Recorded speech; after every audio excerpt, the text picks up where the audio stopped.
Ethanoic ॲसिडचे रासायनिक गुणधर्म. Ethanoic ॲसिडमध्ये carboxylic acid हा क्रियात्मक गट आहे. इथेनॉइक ॲसिडच्या रासायनिक अभिक्रिया मुख्यत्वे करून या क्रियात्मक गटामुळे आहेत. 1. आम्लारी बरोबर अभिक्रिया. तीव्र आम्लारी बरोबर अभिक्रिया. इथेनॉइक ॲसिडची सोडियम हायड्रॉक्साईड या तीव्र आम्लारी बरोबर उदासीनीकरण अभिक्रिया होऊन क्षार व पाणी तयार होतात. CH3COOH आम्ल अधिक NaOH आम्लारी यातून आपल्याला मिळते CH3COONa क्षार अधिक H2O पाणी. येथे तयार होणाऱ्या क्षाराचे IUPAC नाव सोडियम इथेनॉएट आहे, तर त्याचे सामान्य नाव सोडियम ॲसिटेट असे आहे. तुम्ही मागील इयत्तेत पाहिले आहे की ॲसिटिक आम्ल हे एक सौम्य आम्ल आहे. सोडियम ॲसिटेट हा क्षार उदासीन असेल का? करून पहा. आ. कार्बोनेट व बायकार्बोनेट बरोबर अभिक्रिया. साहित्य: मोठी परीक्षा नळी, लहान परीक्षा नळी, वाकडी वायुवाहक नलिका, रबरी बूट्स, थिसल नरसाळे, स्टँड इत्यादी.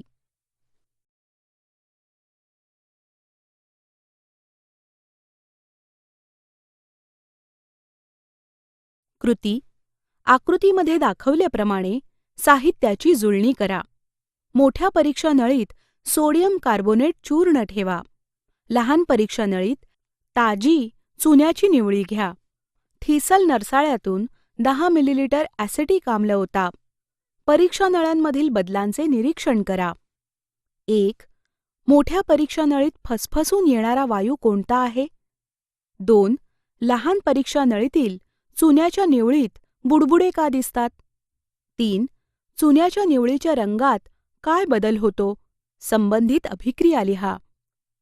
मागील कृतीमध्ये इथेनॉइक ॲसिडची सोडियम कार्बोनेट या आम्लारीधर्मी क्षाराबरोबर अभिक्रिया होऊन सोडियम इथेनॉएट हा क्षार, पाणी व कार्बन डायऑक्साईड वायू तयार होतात. 2CH3COOS ॲक्वियस अधिक Na2CO3 गॅस यातून आपल्याला मिळते CH3COONa ॲक्वियस अधिक H2O लिक्विड अधिक CO2 गॅस. फसफसून जोराने बाहेर पडणारा हा CO2 वायू वायुवाहक नलिकेतून येऊन लहान परीक्षा नळीतील चुन्याच्या निवळीबरोबर अभिक्रिया पावतो. निवळी दुधाळ होणे ही कार्बन डायऑक्साईड वायूची परीक्षा आहे. वरील कृतीत सोडियम कार्बोनेट ऐवजी सोडियम बायकार्बोनेट वापरले असता अशीच निरीक्षणे मिळतात. CH3COOH अधिक NaHCO3 यातून आपल्याला मिळते CH3COONa अधिक H2O अधिक CO2. जरा डोके चालवा. 1. वरील कृतीत चुन्याची निवळी दुधाळ का होते ते अभिक्रिया लिहून स्पष्ट करा. उत्तर: ॲसिटिक आम्ल व सोडियम कार्बोनेट यांच्या अभिक्रियेतून तयार झालेला CO2 वायू वाहक नलिकेतून चुन्याच्या निवळीच्या संपर्कात आला असता ती दुधाळ होते.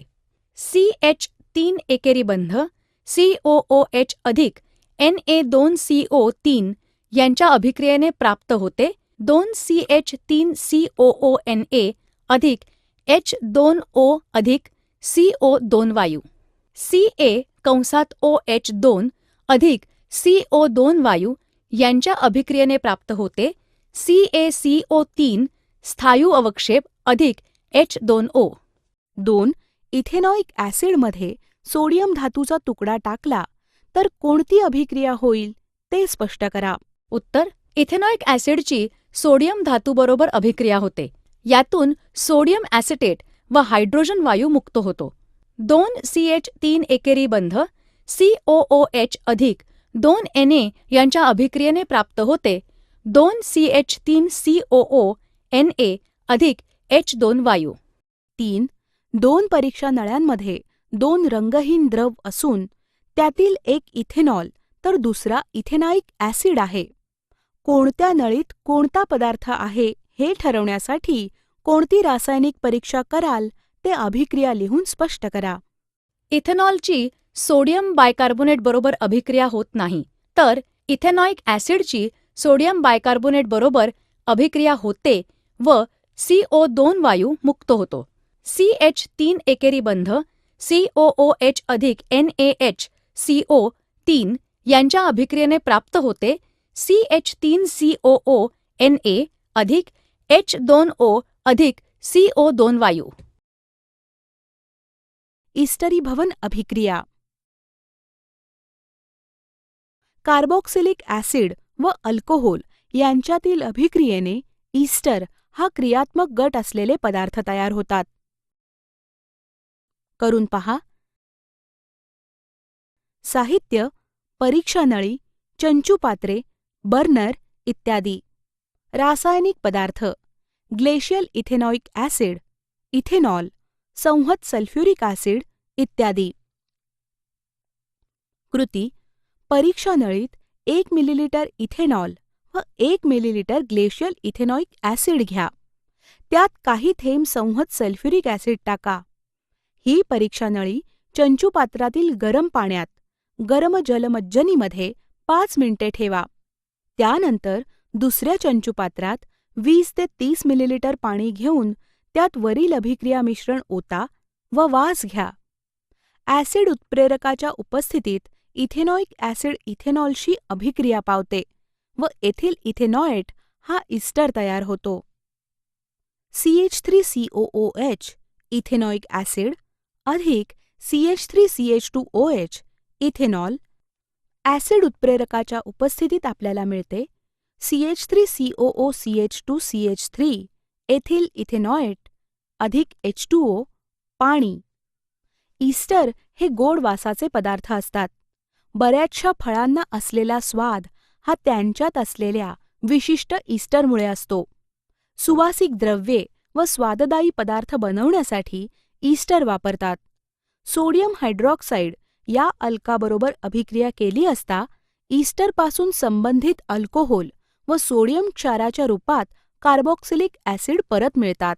या अभिक्रियेला साबणीकरण अभिक्रिया म्हणतात, कारण मेदापासून साबण तयार करण्यासाठी ही अभिक्रिया वापरतात. ईस्टर अधिक सोडियम हायड्रॉक्साईड यातून आपल्याला मिळते सोडियम कार्बॉक्सिलेट अधिक अल्कोहोल. जरा डोके चालवा. सोडियम हायड्रॉक्साईडच्या द्रावणाबरोबर मेद तापवले असता साबण व ग्लिसरीन तयार होतात.